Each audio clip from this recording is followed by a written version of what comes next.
Huwag ka nang lumayo, oh, nandito na mga malupit na mekaniko. Sila ibahin mo, oh, garantisado sulit ibabayad mo. May talino at diskarte, swabe, motor ay iingatan nila ng todo. Kaya ibahin mo, oh, ibahin. So meron tayo itong receiver ng Click 160, and then may pinadala din dito na receiver and ECU galing pa Apayaw ito. Okay, so ang nangyari dito, ito may code, bubuksan ko yun mamaya, pero ang problema wala siyang remote at hindi nila mapaandar ang motor. Possible mali din ang code, pero try natin mamaya. May binigay naman silang code, hindi antabayanan yung video na gagawin. Ito naman ang gagawin dito, retrieve code and then lalagyan ng bagong remote. So receiver lang yung pinadala, so okay lang din naman yon.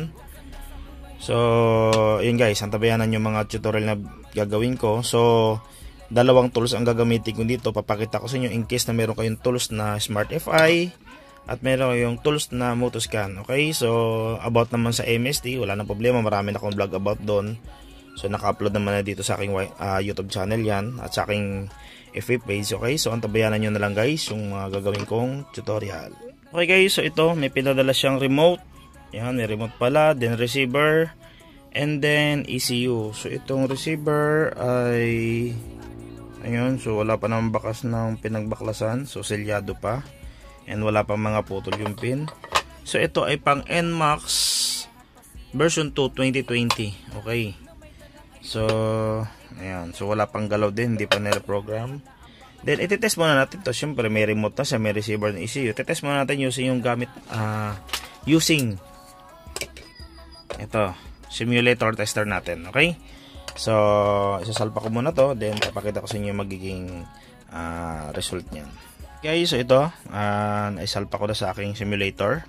So ito kaganda naman simulator guys, kahit wala tayong motor, ito yung nagsisilbing motor natin. Ayan, legit yan, effective yan guys, kaysa bumili tayo ng motor para pan-testing. So tools na nabili natin para makapag-testing tayo or ma-simulate natin yung receiver to ECU. Minsan kasi papadala sa atin receiver lang, din yung ECU pala nila ay iba na, so hindi nagmamatch. Kaya ni-require ko na ngayon pag pinadala sa akin ECU and receiver para sureball talaga na nakamatch. Baka mamaya kasi na-retrieve mo yung code, kagaya ng customer ko, halos ilang buwan niya nang ginagawa, pinadala niya lang sa akin na receiver. Ngayon yung may-ari hindi naman nagsabi na bumili pala ng ECU na luma. So nangyari, ayun, gumagana ang remote. Ang problema, hindi match yung receiver to ECU. Okay, so magagawa naman yun kung talaga ipapadala ang ECU. Kaya nire-require ko na ngayon ipadala ng ECU tsaka receiver para sureball. So ito testing natin ngayon. So yung remote niya na pinadala, ayun, naka-on, ayun, nagre-response. Okay, so yan nangyari, gumagana. Ayan, katulad yan guys, gumagana siya, di ba? Kita nyo? Oh, tapos pag pinindot natin, nag-on. Pero pag on, di walang on yung pump, hindi nga andar yan. So ang mangyayari dito guys, retrieve lang kasi pinapagawa ng may-ari. Pero ang problema nito guys, yung ECU na pinadala, hindi ito para sa kanya. Or possible yung receiver bago, galing sa iba, hindi ito para dito, hindi sila match. So yan nangyari, ayan, hindi match, hindi ilaw yung pump. Okay, so una, i-retrieve natin yung code. Wala nang problema yun, hindi natin magre-register. Retrieve lang kasi nakalimutan nila yung code. Okay guys, meron tayong mas mabilis na paraan sa pagre-retrieve nito. Siguro hindi natin gagamitin yung andito Smart FI o Motoscan sa pag-retrieve, kasi may mabilis na paraan para sa pag-retrieve ng code niya na hindi natin kinakalas yung receiver. So gagamitin ko lang mamaya yung ating Smart FI para dito, pero hindi natin magagamit yung Motoscan dito kasi tinanggal nila yung function ng pag-unlock ng ECU. Walang remap or walang program ang Motoscan. So Smart FI lang may kakayanan gumawa nun, or yung ating MST or yung ating mga pang-program tools. So Smart FI na ipapakita ko mamaya. Okay, so para naman dito sa 160 na receiver, so papakita ko sa inyo yung Motoscan para siyempre alam nyo rin kapag may tools kayong ganon. Okay, So, may kakaiba na naman sa vlog natin ngayon guys. Kaya ugaliin nyo or sumubaybay lang kayo sa mga vlog natin. Kasi nakikita nyo pare-pare sa may binablog ko. Pero may kakaiba sa bawat ano guys. Sa bawat vlog. At ito may kakaiba na naman. Okay? So, unang step natin ay i-retrieve natin yung code na hindi natin kinakalas yung receiver.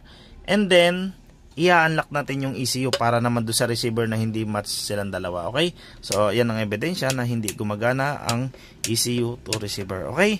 So, antabayanan uli ang mga sunod nating mga kaganapan. Okay, so, ito na yung ating tools. Ayan. So, pinapakita ko sa inyo yan. Pwede kayong rumekta supplier niyan. Gayahin nyo lang tong guide na ginagawa ko. Actually, marami nang rumekta nito simula nung nilabas ko ito sa Pilipinas. Ang dami ng ano niyan. So, ngayon, ilalagay natin yung remote dyan na ayan, naka-on. Okay. So, pasok lang tayo sa moto. Then, special.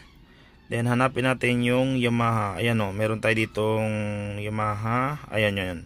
Ito. I-read natin siya. Okay. Read chip. Ayun guys. So, lumabas agad ang code. 722883. Okay.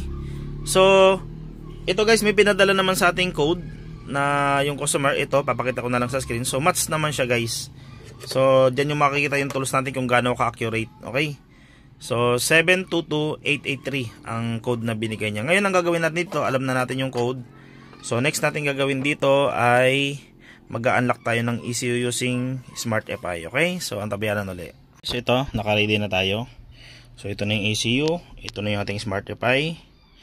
Then, nakaabang na natin mga ito. Wire na to. Gagamitin natin mamaya doon. Then, kailangan natin ng caliper. Okay, so susukatin natin yan. Depende kung ano yung tinuturo dun mamaya sa tools natin. So, buksan mo natin yung ating software, yung ating apps. Ayan.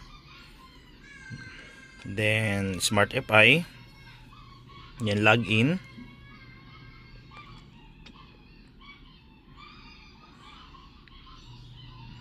Medyo loading lang. Dapat mabilis yan. So, depende sa... Can't connect Bluetooth. Please check the...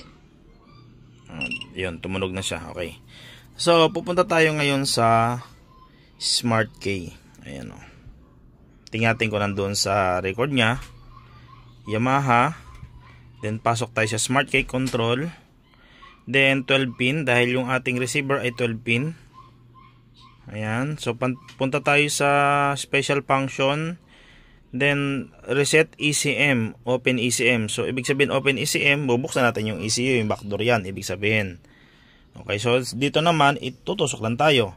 So, tingnan natin kung nandito yung record ng ating ipapasok ngayon. B6H10, ayun no. So, nandyan yung record. Ayun, tingnan nyo yung serial number. So, syempre, ang gagawin natin ito, per serial number tayo. Okay? Ayan, laglag na. So, B6H H594810, B6H is 594810. So, ito i-click natin. Ayan. Record okay natin. Okay? After completing the connection, please click continue to execute. So, may guide siya kung saan tayo maglalagay ng mamaya. Ito, kailangan natin ito. Yung nakalagay dyan yung wire na yan, no? Ayun. So, ito rin yung pin natin nakalagay dyan. So, meron tayong wire dito na violet and green. Ayan, violet and green para doon sa pin. Ito yun, no? Ayan, violet and green. Okay. So, susundan natin, bibilangin natin yun. Ito yung pinaka-guide natin, yung mga ganyan na yan. Ito rin yan, no? Sa ECU, ito yan, yung dalawa na yung parang kuntil na yan. Ito rin siya, dalawang kuntil na yan. So, 1, 2, 3 violet. 1, 2, 3, 4, 5, 6, 7 ang green. Okay? So, yun yung gagawin natin mamaya. Then, sa sukat naman, sa likod ng ECU, hindi natin gagayahin yan. Babakbakin, walang ganun. 2 cm and 6 cm. So, talikod natin yung ECU. Ayan. So, sukat tayo dito ng, nakalagay doon ay 6 cm. So, 6 cm. Ang katumbas dito ay 6T. Ayan o. So, baliktad lang. So, 6T. Then, ganoon natin. Guguhit natin ganoon guys. Oh. Ayan. Wala, may crack na sa gilid. Oh. Napasukan na ng tubig yan. Wait lang ha. Ayusin ko lang muna. Guhitan ko muna. Ayun. So, naguhitan ko pababa. Then, 2 cm naman pataas. So, dito ay 20. Ayan o. Then pahalang naman pag ganun. Ayan. Ngayon yung pinaka point, ayun o. Makikita mo sa parang intersection na yan. Ayan o. Doon tayo tutusok. Okay? Sa gitna-gitna. Hanapin natin kung saan tayo makakonect dyan. Okay? So ngayon, ilalagay ko muna yung pin. Tutusok ko muna. Gagayahin ko muna ito. And then magko-continue na tayo. Okay guys, so yun. Nakatusok na yung ating violet. Ayun, nakalagay doon. Pangatlo. And panpito yung green. So second layer yan. Second layer ta. So sakto na yun. Then dito maging matalas kayo dito. So tingnan nyo kung saan nakasuksok ito. Kasi minsan baka dito nyo na isuksok. So tingnan nyo kung saan siya nakasuksok. Kaganda sa tools natin siya na mismo magtuturo kung ano yung gagawin natin. So nakaposition siya pabaliktad. So same yan guys. Kapag binaliktad ko to, same lang din siya. Yan, ginaya ko siya. Then ngayon, ang gagamitin nating line yung kulay blue. Yung blue ngayon ang itutusok natin dito. So testing tayo ngayon. So continue. Okay. Tingnan natin. So tingnan nyo ha. Ang lalabas kapag ka Erasing old data. So pag hindi tayo nakakonect, yan ang lalabas sa kanya. So ayan. Ngayon itutusok ko muna guys bago pakita ko sa inyo yung mangyayari ha. Kasi one hand ako ngayon. Tutusok ko muna siya, then pakita ko sa inyo yung magiging lalabas na result kapag nakatusok na. Erasing old data. Erasing old data and Okay guys, so hindi ko maitusok yung pin. Sorry. Gawa siguro ng tama naman yung pin natin. So ganito na lang gagawin natin guys para mas maganda. So hindi na dapat binabaklas to kasi hindi dapat binubutas. Pero ngayon, siyempre, ayan. So halimbawa naka 3 times ako eh. So halimbawa nalagyan natin ng sukat na yan. So ang sukat niyan ay 20. Ayan, 2 cm. So tama naman 2 cm yan. So dito 2 cm. Ayan. Tapos dito ay 6 cm. So yung point na yon, yun yung babakbakin natin. Gamit lang tayo ng kahoy guys ha, o kaya plastic. Huwag tayong gagamit ng mga bakal kasi masisira. Baka matamaan nyo yung pinaka board. Masira nyo yung board. Lalong madisgrasya yung ginagawa natin. Ito guys, may babalik naman ng maayos to. Meron lang kayong mga sealant. After nyo magawa to, ayan. Ayan.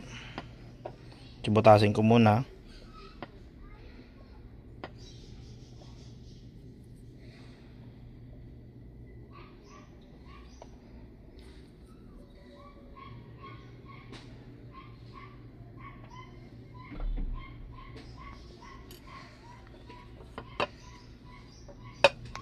Ayan guys oh.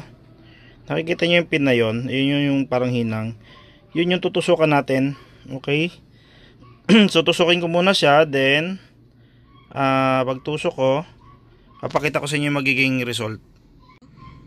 Okay. So nakatusok na ako doon sa hinang. Then ayan. Pitutin natin. Okay. After completing the connection,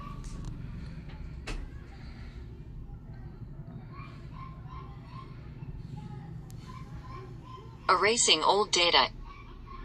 Cannot connect MCU. Okay. Please select the correct motorcycle or check. So, ibig sabihin na itutusok natin yung ating connector kanina pero hindi siya nagko-connect. So, means mayroon tayong mali dito sa pin. Double check natin. Or mali yung selection natin. Okay? So, try tayo ng ibang ano guys. Tatry ko kayo ng ibang siguro pin. I-check ko muna guys bago ko ipakita sa inyo.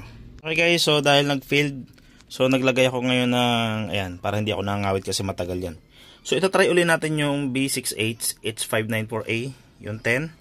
Okay, tingnan natin mag-working ulit. So pag hindi nag-working yan, okay, try natin. Pag hindi nag-working, may tuturo ko sa inyo isang function pa. Erasing old data. Okay, so not-connect siya. So, ganito gagawin natin. Pag hindi siya nag-connect, back lang tayo. Tapos, balik tayo doon sa reset ACM. Ngayon, piliin natin ng B6H. Diba kayo na 10? So, ang ilalagay natin ng 11. So, pares kasing keyless yan. So, ang gamitin natin, B6H H594A 11. Okay. Okay lang natin.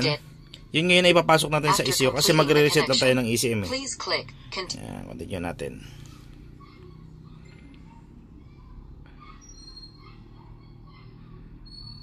Ayan, so erasing na siya.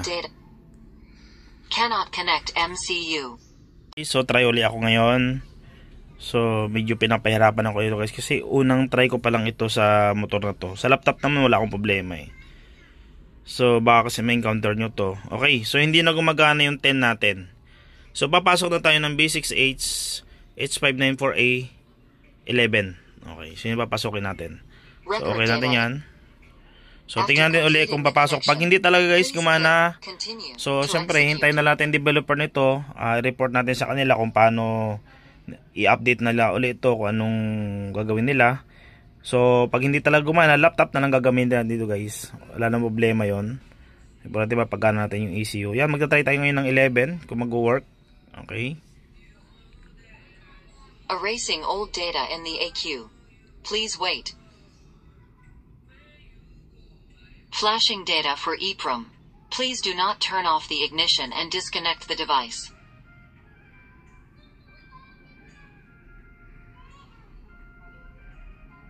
Flashing data for AQ. Please do not turn off the ignition and disconnect the device. Talentadong mekaniko ang sagot sa problema ng motorsiklo mo. Maraming kaalaman at gumagawa ng mula sa puso. Suportado ng mga kaibigan niyang mga solido at tunay na nasa likod dito. Mula sa pagtuturo sa mekaniko hanggang sa pagkayos ng mga motorsiklo. Tapat at hindi pinagdadamot ang kaalaman na taglay ni Aaron Mekaniko. Isang kilalang mekaniko na gumagawa ng F5 motorsiklo.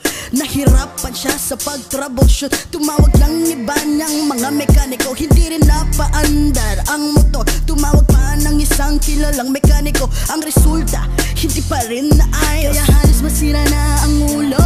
Ang motorsiklo ng Honda, pinalitan halos lahat ng pyesa. Bagong baterya, bagong linya at bagong susiyan niya.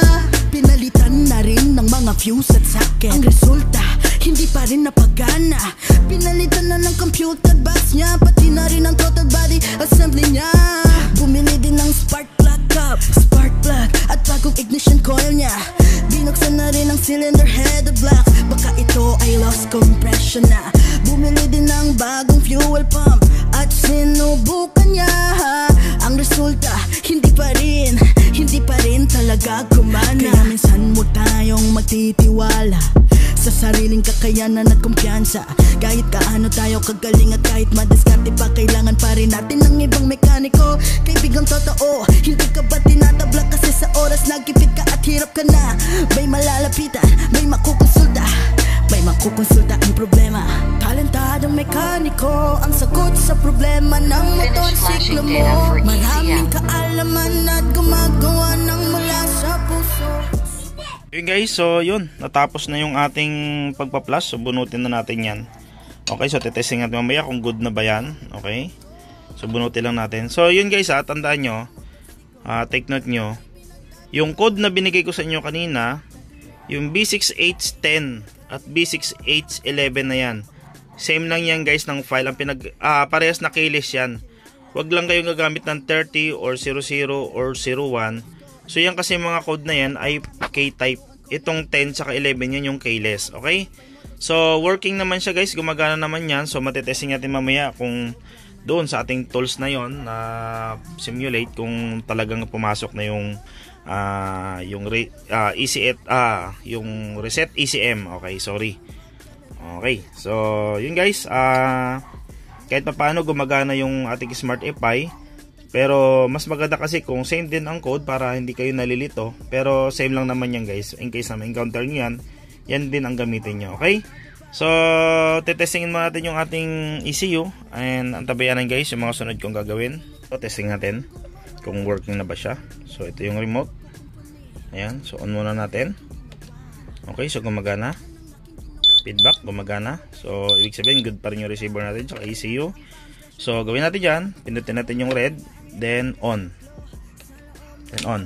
Yun guys, oh, gumagana na. Ulit. Ayun, so working na siya. Na-unlock na yung ating ECU. So, ibig sabihin, yung file na pinasok natin and yung process natin, working guys. Okay? So, hindi natin kailangan ng laptop kasi gumana na dito yung, ayan o. Ibig sabihin, kapag nag-working na lahat yung mga function na yan, ayan, buo lahat ng sensor. Nag-blink. Okay? So, gumagana yung, pump lang kasi nila gagawin pero mga sensor yan guys. Ibig sabihin, lahat ng sensor or function dito sa ECU, working yan. Okay? Siguradong aandar yan. So, yun guys, sana may natutunan kayo uli ngayong araw. Stay tuned, laging subaybay kayo sa mga vlog na binibigay ko sa inyo guys. Share nyo lang guys, para yung iba naman ng mga kapwa natin mekaniko at yung tech, siyempre tech na tayo ngayon, hindi lang mekaniko kasi gumagawa na tayo ng mga ganito sa technology natin. Okay, so para matutunan din nila guys yung mga bagay na nakikita rin natin. At siyempre, para yung mga customer natin hindi na nalilipat sa iba, mapupunta pa sa iba, di ba? So nasosolve natin yung mga problema na kagaya nito, medyo mabigat ito. So hindi lang dapat tayo nag-i-stay dun sa mga basic. Kaya nga yung lagi kong panukala na never stop learning. Okay, so kaya ina-upload ko itong mga ganito, hindi ko ito pinagdadamot guys sa inyo. So soon, medyo may kamahalan lang yung pag-i-invest ng mga tools like yan, tablet, smart FI, or other mga tools. So, kailangan kasi talaga natin, hindi natin talaga maiwasan yan na kailangan talaga natin ng tools ng mga ganyan. Okay, so sunod natin i-vlog, antabayanan nyo yung pang Click 160. Okay, so inuna ko lang ito, so abangan nyo uli yung video naman na yun na ilalabas ko yun. Okay, so magandang araw sa ating lahat. Suportado ng mga kaibigan niyang mga solido at tunay na nasa likod nito, mula sa pagtuturo sa mekaniko hanggang sa pag-aayos ng mga motorsiklo, dapat at hindi pinagdadamo.